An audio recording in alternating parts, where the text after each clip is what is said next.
Donc deux avis ont été émis sur la question. ذهب جماعة منهم ابن عباس وابن مسعود وابو سعيد الخدري وعائشة أم المؤمنين إلى أن الأصناف الثلاثة كلهم في الجنة. Un groupe de parmi les anciens de la communauté est d'avis que les trois catégories entrent au paradis, que les trois catégories finalement entreront au paradis. Parmi lesquels, et là je cite les compagnons, Ibn Abbas, Ibn Mas'ud, Abu Sa'id al-Khudri, Aïcha, la mère des croyants, qu'Allah soit satisfait de tous.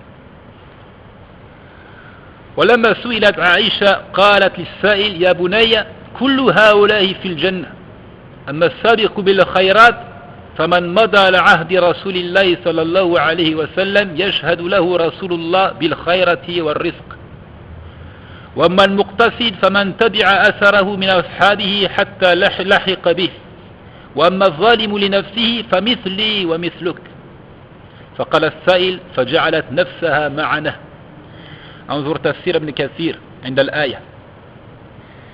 Donc ces compagnons là sont d'avis que tous entreront finalement au paradis. Ça ne veut pas dire qu'ils y entreront directement, et notamment pour le cas de celui qui se fait injustice envers lui-même. Puisqu'il commet des grands péchés, il s'expose, n'est-ce pas, à la menace d'un châtiment. Et il se peut effectivement qu'il entre en enfer, qu'il soit châtié à cause de ses grands péchés, si ce n'est qu'il ne demeurera pas éternellement en enfer et que finalement il rejoindra les gens du paradis.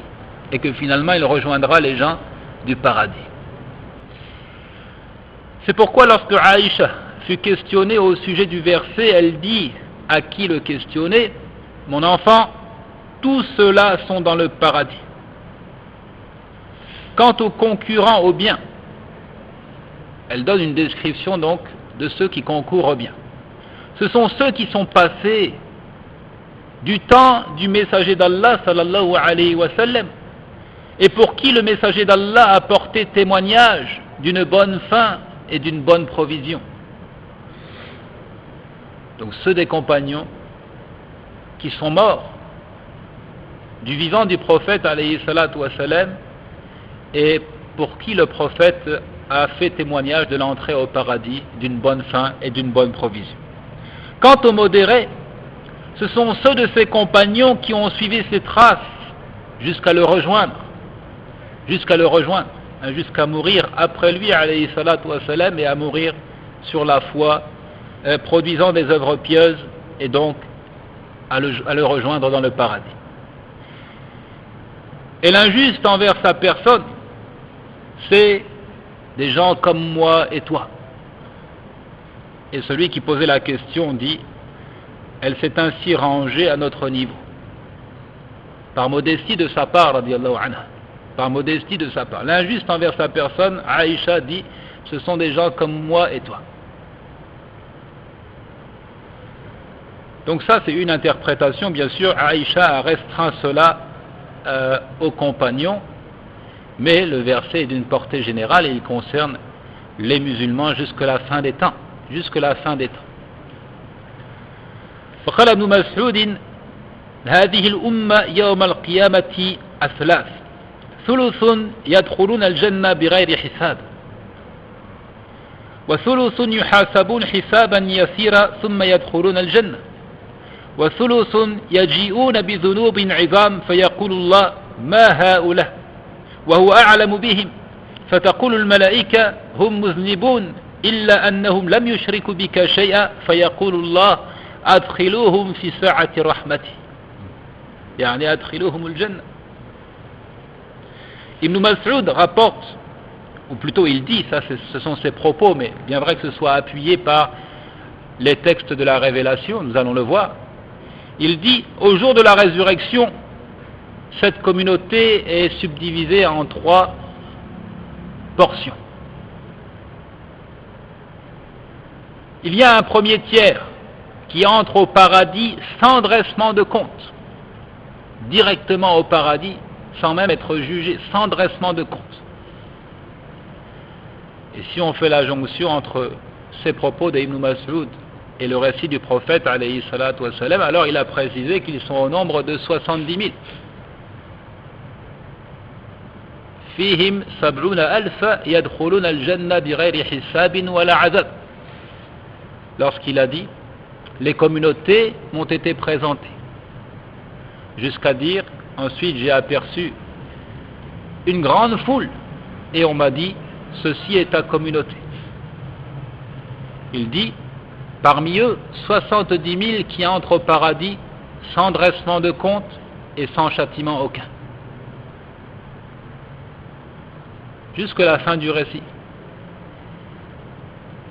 Donc un premier tiers qui entre au paradis sans dressement de compte, un tiers dont le dressement de compte sera facile et léger, suite à quoi ils entrent au paradis. Et enfin, un dernier tiers qui viendront avec des péchés volumineux. Allah dira aux anges, qui sont ceux-là? Alors qu'il est mieux informé à leur sujet, alors qu'il en sait plus que les anges. Ils diront, ce sont les pécheurs, sauf qu'ils ne t'ont rien associé. Ce sont ceux qui ont commis des péchés, et même des grands péchés, sauf qu'ils ne t'ont jamais donné d'associé. Allah Azza wa Jal dira, faites-les entrer dans la largesse de ma miséricorde. C'est-à-dire, faites-les entrer au paradis. Et là, c'est encore une fois conforme au propos du prophète, alayhi salatu wassalam, puisqu'il disait, Ya ibn Adam, law ataytani biqurab al-ardi khataya, thumma laqitani la tushriku bi shay'a ataytuka biqurabiha maghfira. Fils d'Adam, si tu viens à moi avec l'équivalent du contenu de la terre en péché,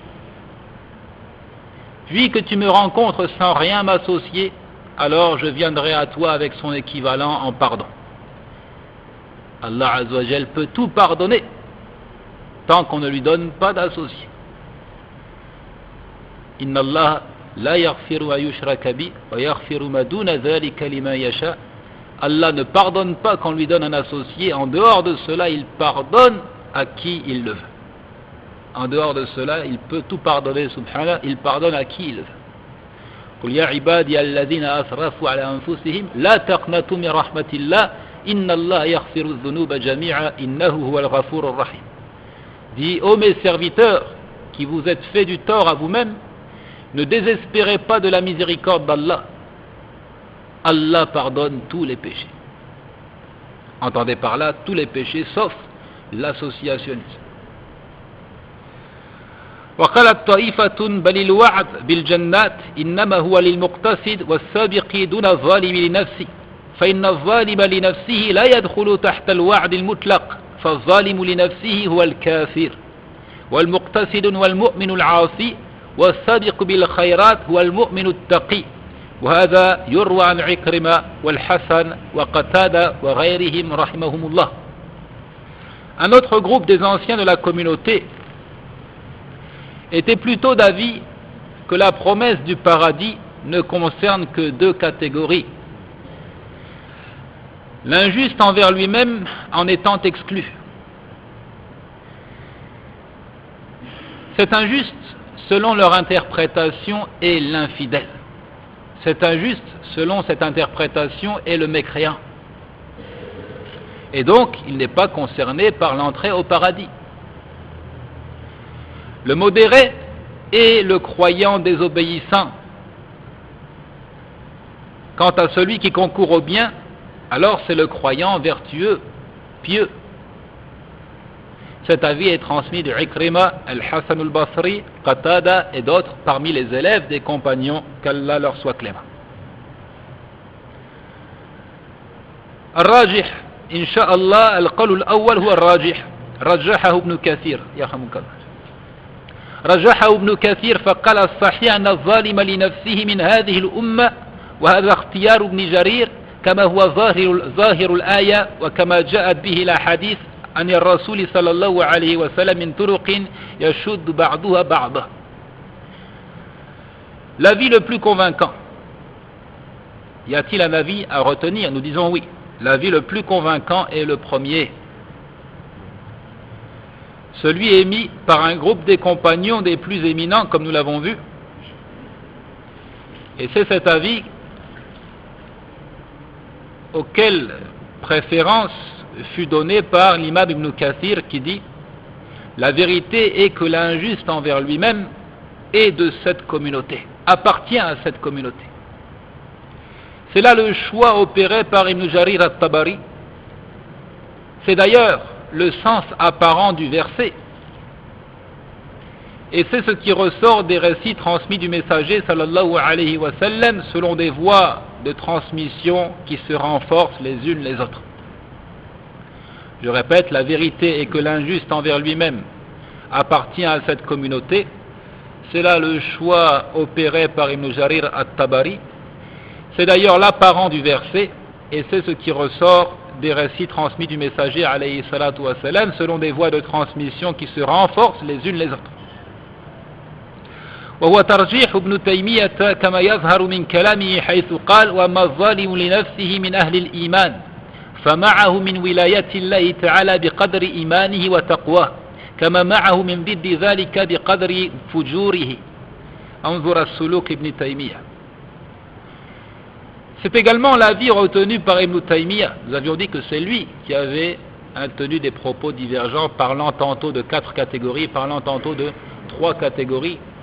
Apparemment, donc, il retient cet avis également, puisqu'il dit dans son ouvrage As-Suluk, il dit, quant à l'injuste envers sa personne, il est des gens de foi.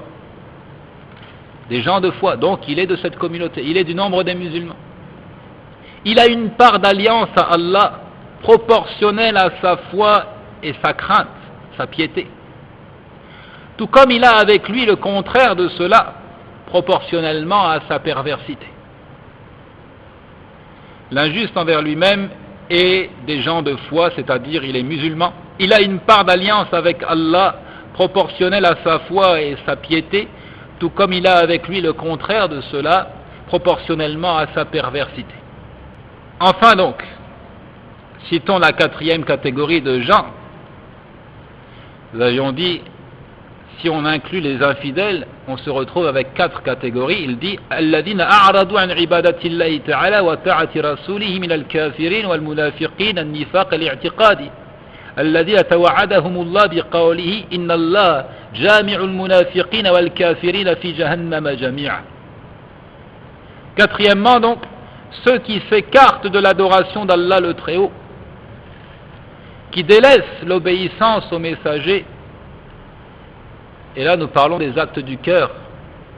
Donc il se peut que ce délaissement ne soit pas apparent. Il se détourne intérieurement, et il délaisse l'amour d'Allah, sa crainte, etc.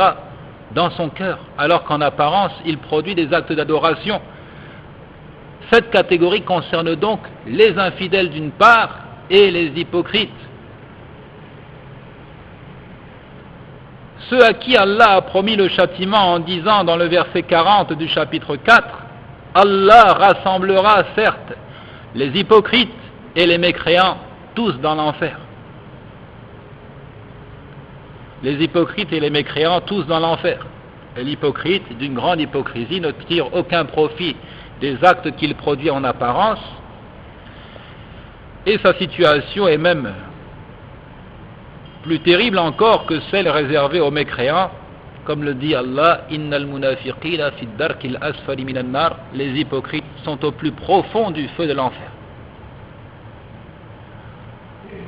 فهؤلاء خارجون عن حقيقة الإيمان فلا حظ لهم في أعمال القلوب التي أمر الله ورسوله بها عباده من إخلاص الدين له ومحبته والتوكل عليه والرجاء له والخوف منه والشكر له والرضا بقضائه وغير ذلك من أعمال القلوب التي هي من أصول الدين وقواعده التي لا يقوم إلا بها.